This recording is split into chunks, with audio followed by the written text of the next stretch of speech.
The KSM Show. I'm Chachu Chikata. You really need to watch the KSM Show on Pan-African television. That's the best talk show in town. Thank you. You know, I used to do this, but they've warned me, man. You see, Italy, and yes, so for the sake of Italians watching, I won't do this anymore, man. It's going to be like this. Show some love, man. I like people who have small beginnings and such great endings. It's amazing. Even before I introduce you, let me tell you something. He started off working with just 3 workers. He had no office. He used to operate from his car boot. Today, this man has set up a magnificent place. And before I introduce him, I want you to take a look at this. Check this out.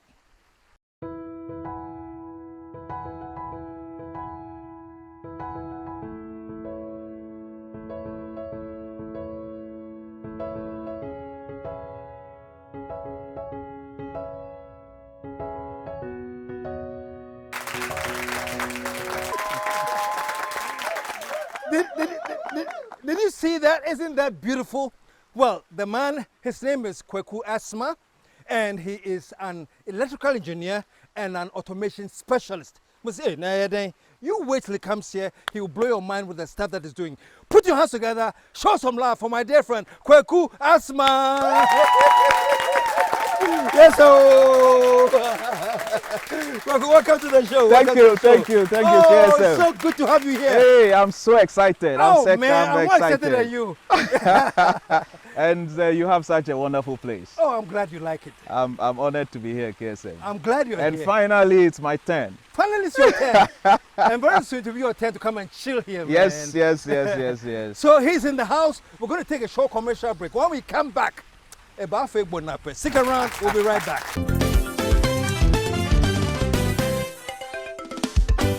The KSM Show. Thank you very much. And when we're going into a commercial break, I spoke Ghana.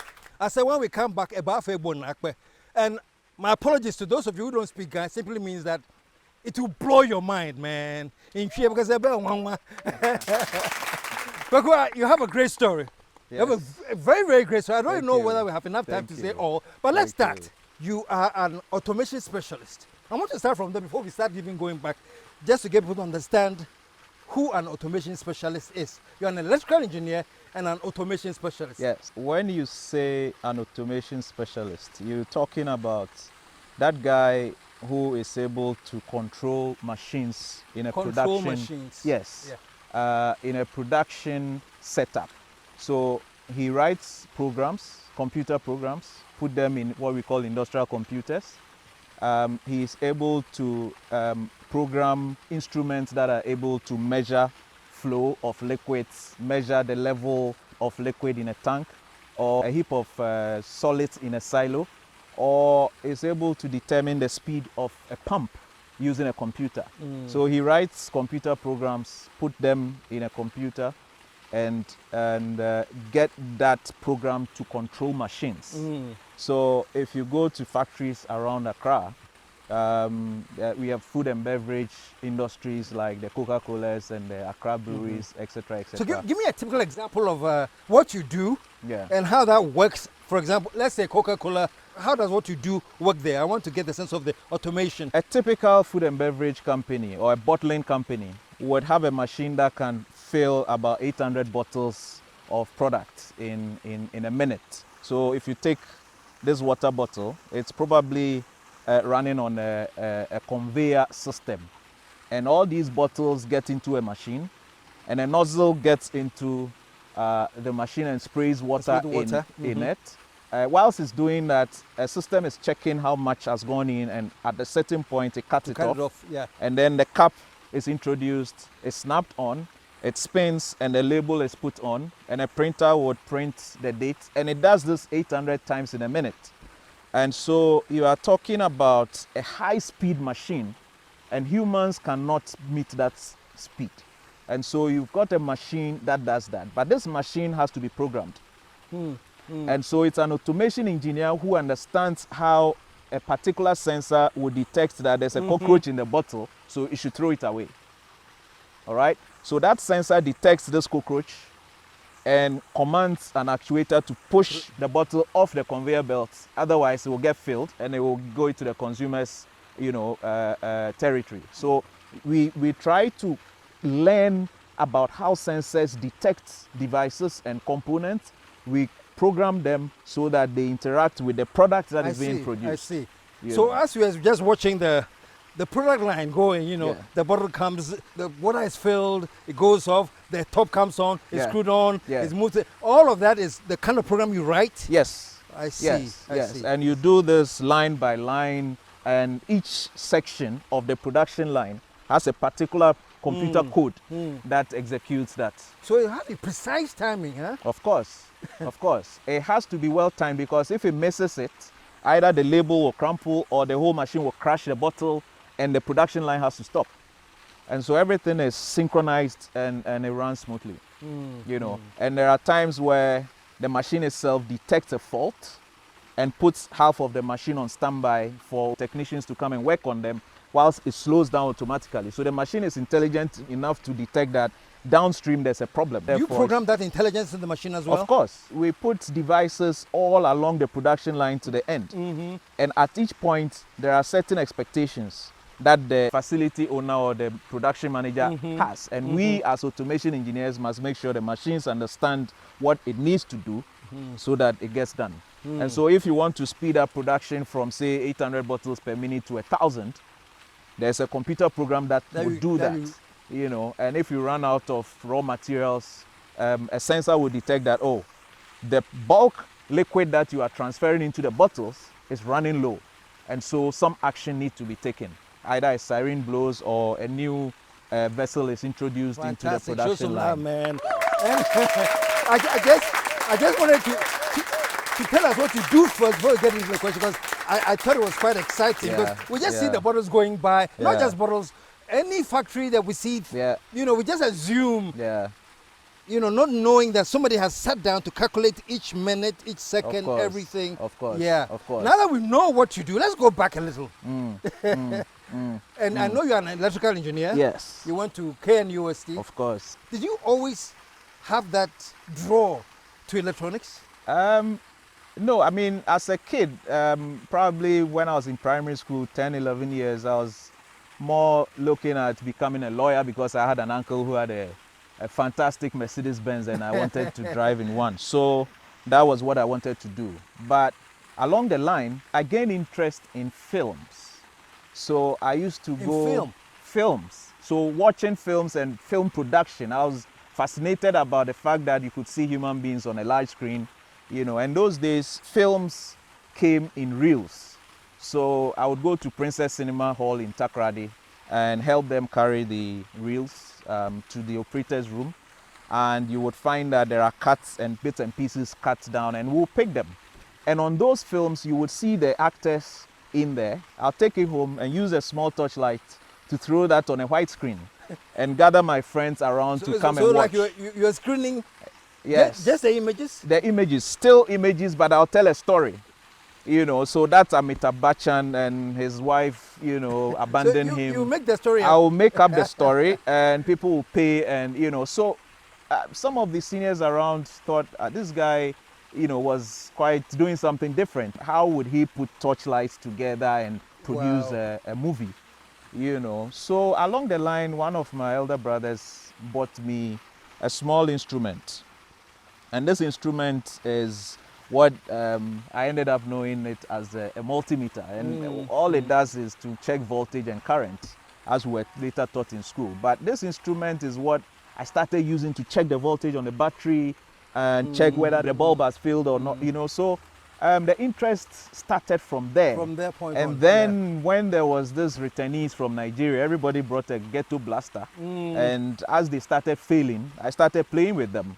And I could fix one or two of them. So the interest, Was that grew. natural? It just came naturally? I guess so. I mean, I found myself doing that, and I would continue to do that endlessly, So I started asking about, so what is it that people were talking about, you have to be an engineer. So what is it about engineering? So in secondary school, I started asking more questions, About and I got to know that there was a Yeah. course called the electrical engineering, and there was the electronics and the power option. And, you know, so after sixth form, I said, well, I must take this course, Wow. you know. It's interesting. Yeah. Because yeah. when you're talking about how you used to take small pieces of film and then shine the torch through it, Yeah. I'm sure if I had a kid like you at that age, I'd say, this person is going to be a filmmaker. You know? I didn't even think it was going to end up going into engineering and as it were, Oh, but that's fantastic. Yeah. So you finished tech and you started your own company? Yes. So whilst on campus, I started building amplifiers and UPSs, stabilizers, and loudspeakers. And selling them to who?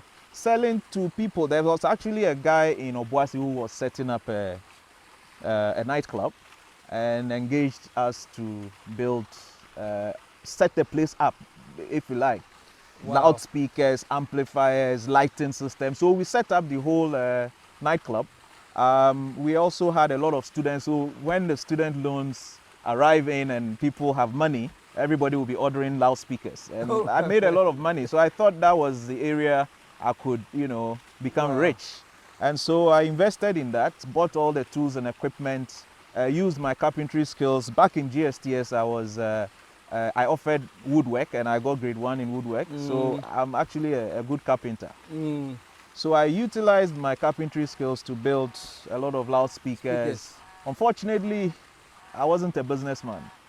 So I was selling to friends and family who never paid me. So I went bankrupt and I stopped that business and started looking for a job. You know, so a couple of months later, I got a job with NCR. NCR is an ATM manufacturer in the US. I was employed to take care of the ATMs in Takoradi. So you're maintaining ATMs? I was maintaining ATMs, yes, in Takoradi. So Stanchart, Barclays, Merchant Bank, they were the 3 banks that had ATMs at the time. This was 1997. So, you know, I handled that for about a year. It got a bit boring because, you know, I'm somebody who is always looking for challenges, etc. So I started looking for a job again. And I got to Unilever, and this was in 1998. Okay. And Unilever was preparing to face the Y2K bug.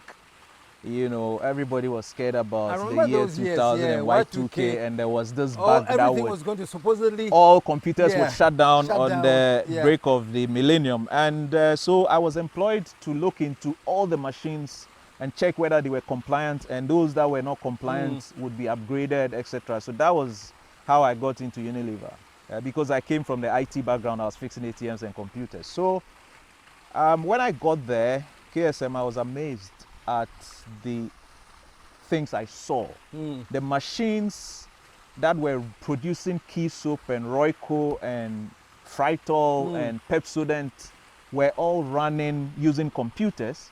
And these computers were basically the basics that I had seen in school. And I thought, wow, this is amazing. I mean, things that I had seen in school, the theories and the equations that we had worked on were actually being applied in the factory. And so that is where... the automation, exactly, practical automation. Exactly, that is where the interest picked up in automation. Okay. You know, so for example, my first project was to replace a computer that produces Frytol. It controls the Frytol process.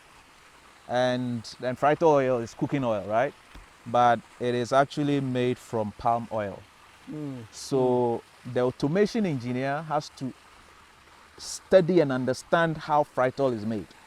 And then program the computer to make the product. And you would find that, for example, when you take palm oil and you heat it to a certain temperature, and you keep it at that temperature without increasing it or decreasing it for 3 hours, and you start cooling it within a certain period for another 3 hours, it would separate into 2. And this is how God made palm oil, all right? So the computer had to do this. And how can you cool down a liquid from one temperature to the other within a specific time you needed a controller that could do that, so that when it's cooling too fast, you heat it up a little bit. When it's heating too much, You need to, and you need to track this to a point and stop it, and you form your crystals that can be taken out as margarine, and the liquid taken out as fritol. You know, so these were some of the things that excited me. So I had to learn how to make key soap and Royco and all of that. So you're making all of that. Exactly. To package them, I mean, a control engineer must understand what goes into it, so that you can actually control the machines to produce the product. You know, so the machine stops and the phone rings, and you have to be there to ensure that your computer code is running properly. You know, but that is for the factory. We also have automation for buildings, and so there are a couple of smart buildings in Accra right now. So when we say the building is smart, Yes. what elements does it have to make it a smart building? So one of the buildings that I'm so proud of is the Carl Bank head office. That building is a smart building. So it runs purely on computers. And so if you enter the building at a certain point in time, the lights would come on, and access control is monitored. So you are monitored throughout. Air conditioners are controlled as and when they are needed. Temperatures are set at the desired temperatures, not what the user wants. So if somebody comes in and sets the temperature to 16 degrees, because the remote control allows you to, our system overrides that and pushes it up. And in so doing, you save a lot of energy. So our system for buildings, we call building management and energy systems. You know, so yeah, and then those who want to show off to friends, I mean, you actually can set up your home to start up the air conditioner and play your music when you're I went to a friend's house, not to cut you off, you know, and as I was moving from one room to the other, the lights were coming on. Exactly. And the one I just left would go off. Exactly. Exactly. Exactly. So that's yes. You set mood. So if you want to wake up at 5 o'clock, you can actually program your clock, or program your TV, or program your radio. It tunes to your best radio station, starts playing music, you know, the lights starts illuminating, and it's actually graduated. Is your house a smart house? Have you? Of course. I can actually shut down the house from here. Really? Of course. A smart house. Yes. And I hear you're very trendy. You are always following trends on, of course, on smart solutions. Oh yes. What is like the latest thing in well, smart? Well, right now I'm into autonomous cars. Autonomous cars. Yes, cars that drive themselves. So you know that's what's happening right now, and very soon it's going to get to Ghana. In fact, there are a few cars like that in Ghana. There are autonomous cars in Ghana. Of course, but I mean the infrastructure doesn't help so much. Yeah. But you know, you set your car to your destination and you sit back and touch the steer every 5 minutes, just for the car to know that you are still around and not sleeping. You know, so that's the trend now. Wow. But KSM, I travel a lot to look at engineering monuments, engineering projects, what Europeans have been able to do. Systems that have been built that has made life comfortable in Europe, and I'm wondering, when can we also get there? You know, you compare to Ghana. Since you are an automation buff, how far away are we from getting to some of these things? Because I remember when I went to LA, I actually would see pizza delivery in these small cars going to certain locations by themselves. Yes. You know, I'm like, whoa. Yeah. Are we close to that? Well, we can buy the technology, and therefore we are close. But in terms of the human capital to get it done, we are far away. We are years behind. You know, we don't have a lot of engineers who can actually run systems like that. You know, but I mean, if we have to buy it and we have the money, we can import the technology and live that lifestyle. But for people to manage, maintain, and sustain such systems, that's where we are. We have a big problem. Yeah. We have a big problem. We're going to pause for a small commercial break. When we come back, let's look at Automation Hub. Yes. That's your joint now. That's my office. Okay. All So right. stick around. When we come back, we're going into the hub. Okay. Stick around, folks. We'll be right back. The KSM Show. We're back, and fully almost fully automated studio. Natural air. It's all automation, man. Anyway, before the break, I wanted to talk about what you're doing now. Because you have this big place called Automation Hub. Yes. And you're doing amazing things. You have some major, powerful clients. And it does my heart good when I see that my fellow Ghanaian is in this business and excelling. First of all, congratulations for that. Thank you. Thank you, KSM. Thank you. As I was saying in the beginning, you started with 3 workers. Yeah. Your car operating from the boot. Yes. Now you have this place, absolutely phenomenal. Yeah. Yeah. And so tell me a little bit about. So what do you do in there? Who are your clients? Yeah. And, the nature of. Yeah. We've got several streams of businesses or revenue coming in from different businesses. So we have in there a workshop where we manufacture electrical cabinets. Electrical cabinets would be your small distribution board in the house where you know there are certain circuit breakers you turn on and off. We have huge ones. So in a typical factory, you would find that you have a wardrobe type cabinet. In there are electrical equipment that actually control and run the operations. And we have a factory that we build these things in, you know. That is one of the businesses that we have. We also have a huge showroom where we sell components to our customers and also other contractors who would want to buy components, you know. We also have a smart showroom or a smart home where we demonstrate to our customers how a typical smart home looks like. You know, so you walk in there and you open the door, the curtain opens, there's a voice that welcomes you. Your favorite music is played. If your name is pre-programmed, so for hotels, for example, your name will be pre-programmed on the screen as you check in. Your favorite music will just start playing.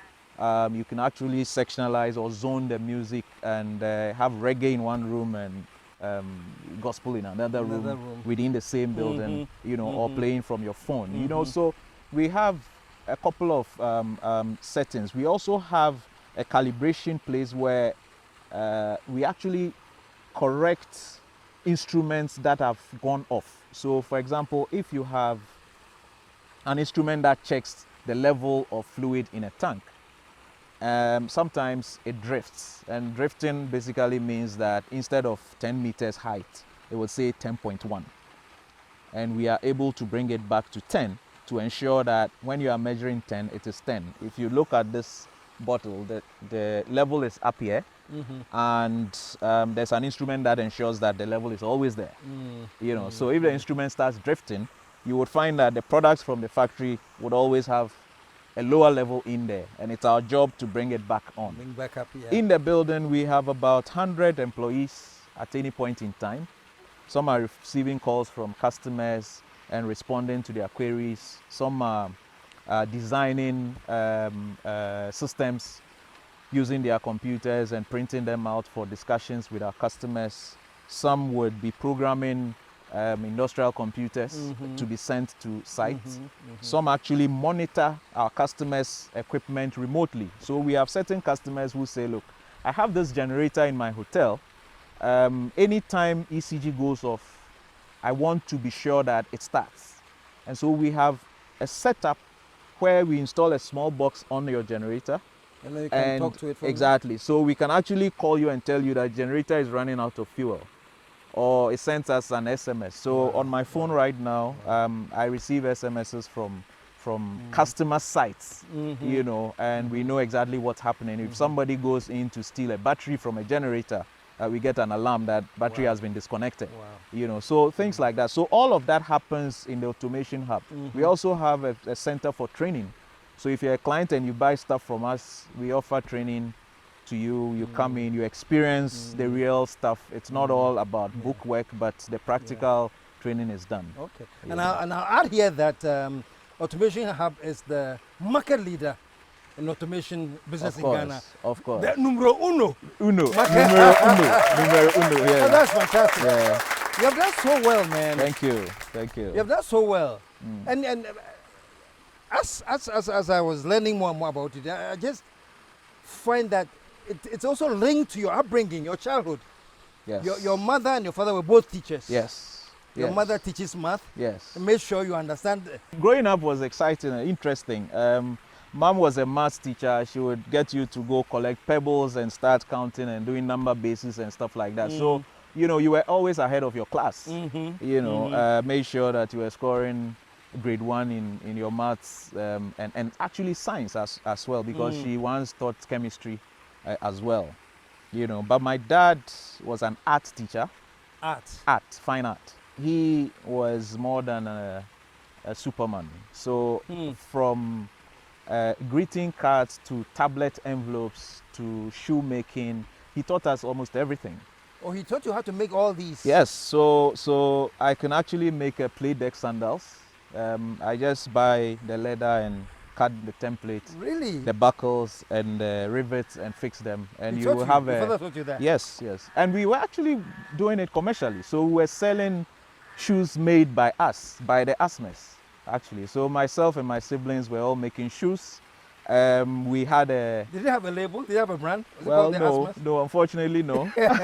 We also went into garden farming. We had actually a rooftop onion farm.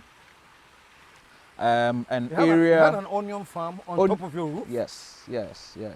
We had our building, the house we lived in Takoradi had a concrete roof, and a space of about 100 square meters. And we built seed boxes.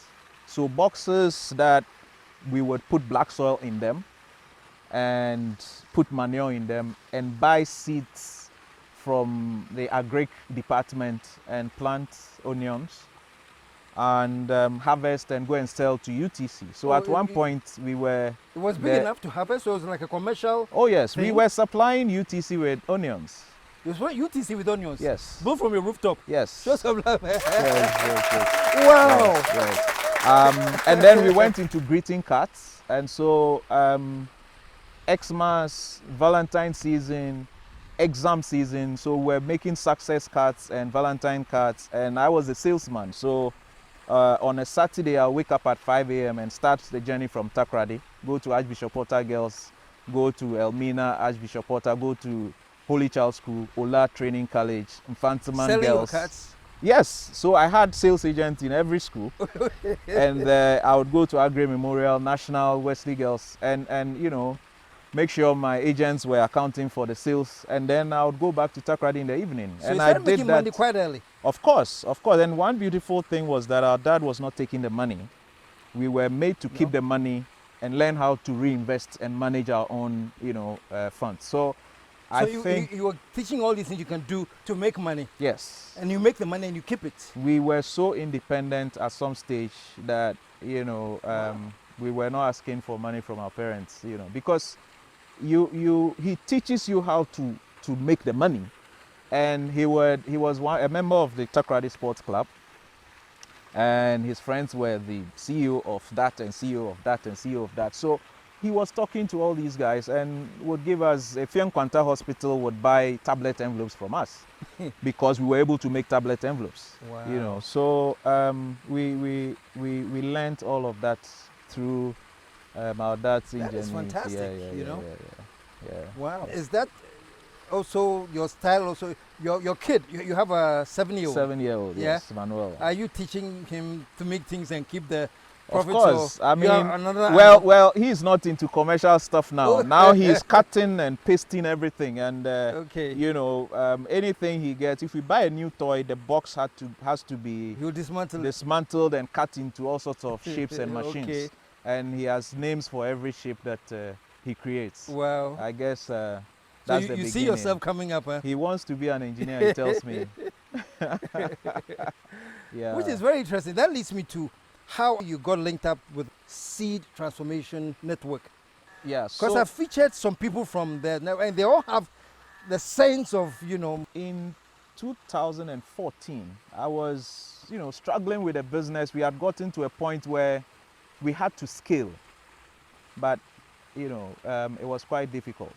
And I was talking to my brother who had been on the program the previous year, and he said, look, I think you should applied to these guys. I didn't really bother that much at the time, and he actually forwarded my name. And so I got a call from the Seed office, Stanford Seed office.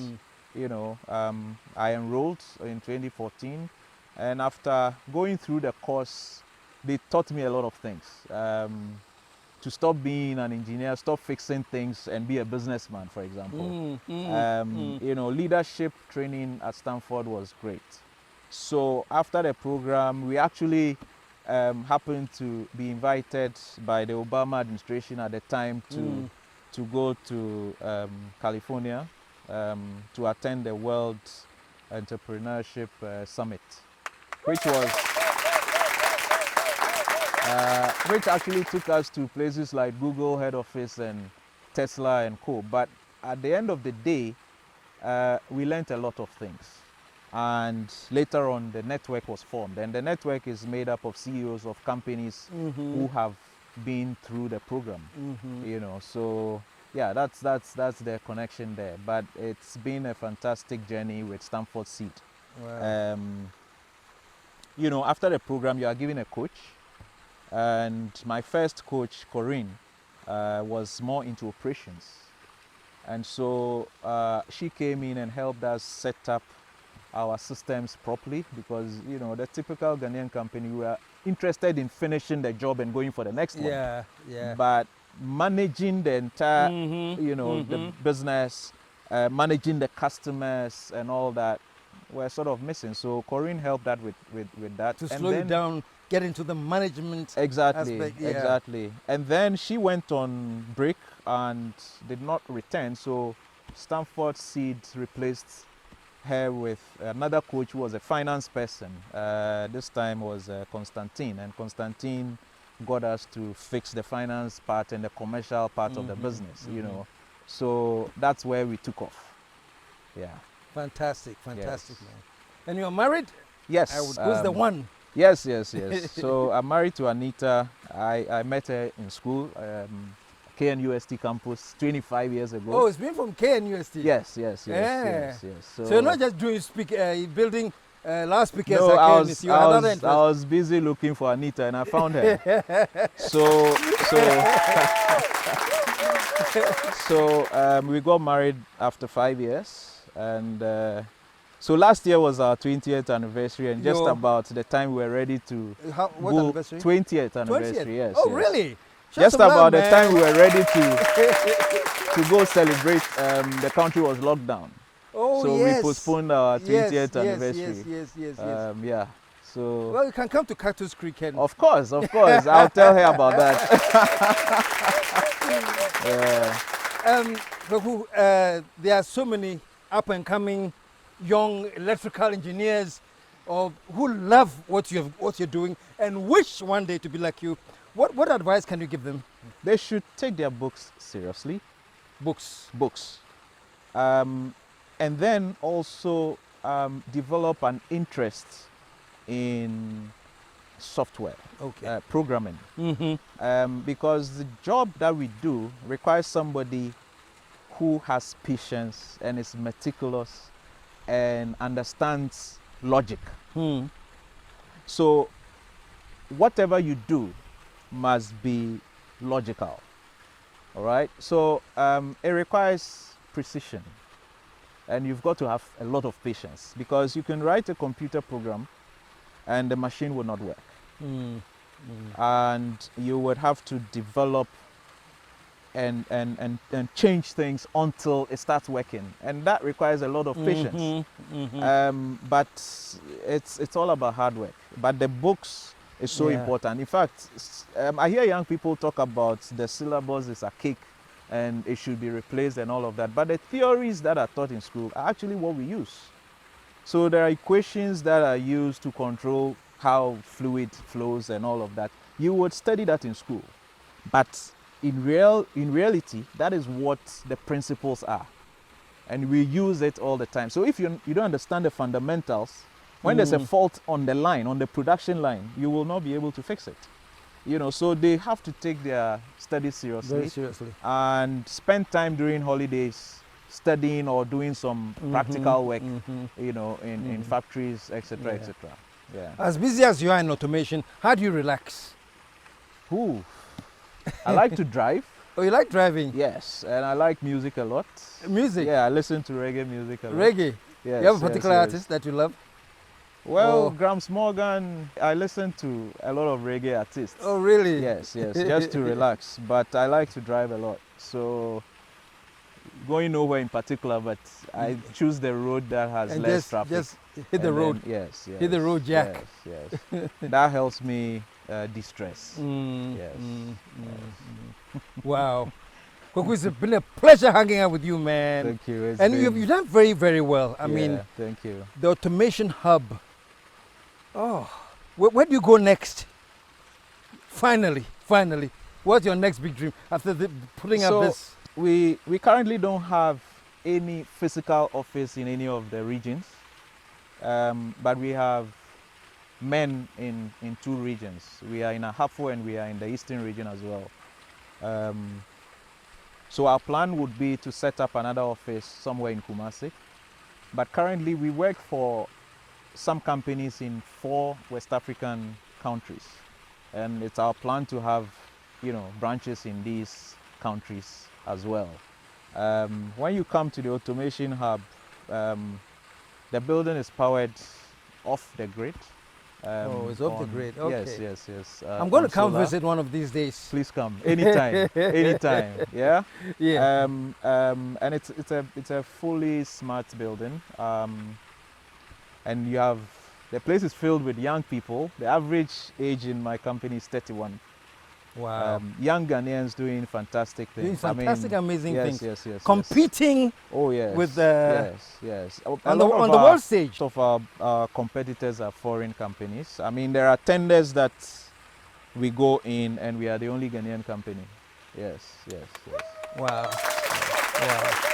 Show some love to that, man. Yeah. And hopefully we'll get to the point where it will all be Ghanaian companies, man. Yeah. And what will amaze you is this: the only Ghanaian company, I'm sure, when Automation Hub shows their face, you know, you excel. Of course. We do everything here locally. Everything. I mean, there are a few companies who would once in a while bring an expatriate to help them sort out things, but we do everything from scratch. Wow. Yes. The concept starts with us, and we go through and sit our clients down and take them through what we are delivering, and we deliver just that, and we support it. In fact, we have systems that have been running for 11, 15 years. Wow. And they are still running. Show some love, man. And this is the best message I've heard for Ghana at 64, man. You know, Ghana at 64, these are the kind of things we should be talking about. Yeah. This is the kind of places we should be at. Yeah. These are the kind of things we should be celebrating. Yeah. Ghanaian ingenuity. Yeah. And here's a typical example for genius, and you have done so well. Thank you. One more time, congratulations to Thank you. Automation Hub, and Thank you. hope to see you here again very soon. Sure. I'll Okay, surely come folks. with the family. Yeah. Please come with the family. One more time. Okay, we have come to the end of another great interview on the Numero Uno show. Of course, talking to the Numero Uno automation hub in the world. And we've heard things, and we are very, very proud of you. And until we come back next week, what can we say? We thank you. Thank And you in the for meantime, having me. we are out of, let the whole world say.